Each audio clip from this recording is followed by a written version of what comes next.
I came to Virginia Wesleyan College in 1968 and was invited to do some research into the history of Virginia Beach. After a considerable length of time doing research during the summers, I wrote Princess Anne County and Virginia Beach, a pictorial history.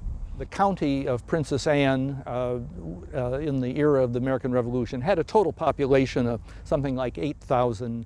At the turn of the 20th century, there were only about 11,000 people in all of what is now Virginia Beach, a city of 440,000. So we're talking about over the 18th, 19th, in the 20th centuries, very sparse population. The village of Kemp's Landing became the town of Kempsville in 1783.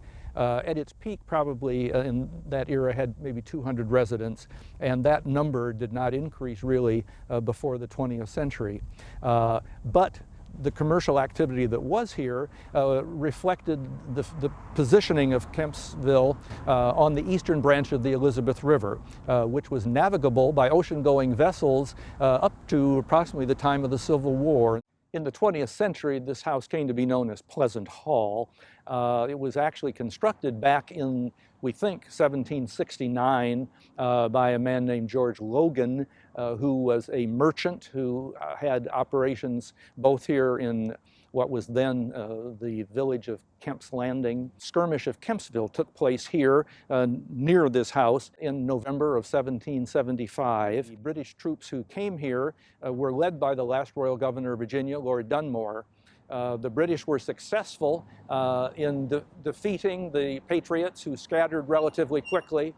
And in the wake of that victory, as the governor chose to designate it, the governor issued a proclamation which declared, in effect, martial law for the county of Princess Anne, required that all of the citizenry wear red ribbons to show their loyalty to the mother country. Dunmore occupied this house, we understand briefly, as a guest of George Logan, who remained a Tory, a supporter of the crown. The first house of worship actually was the old courthouse building, but the Baptists acquired in the 1820s, and it served for almost 100 years. Across the street from us is Emanuel Episcopal Church, which was organized in 1843. Portions of the old sanctuary survived a 1940s fire, and therefore it is the oldest house of worship here in the Kempsville area. The city of Virginia Beach, as we noted, consists of 310 square miles.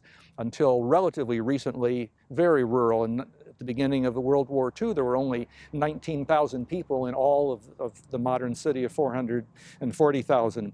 And so the historic buildings that we have going back 200, 250, 300 years are really very scattered. Today, Virginia Beach is known to many people because of the resort and the ocean front.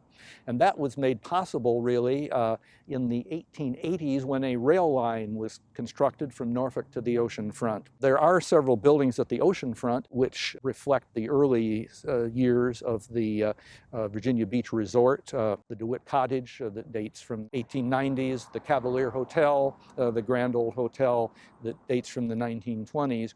Virginia Beach as a city owns half a dozen historic properties, including houses that were constructed 18th and 19th centuries, and we're fortunate that the city has made a commitment to preserve and operate and interpret those structures. The assumption, because of our positioning on the Chesapeake Bay and on the ocean front, that this has always been a populated area with a good deal of activity reflecting development of those coastal areas.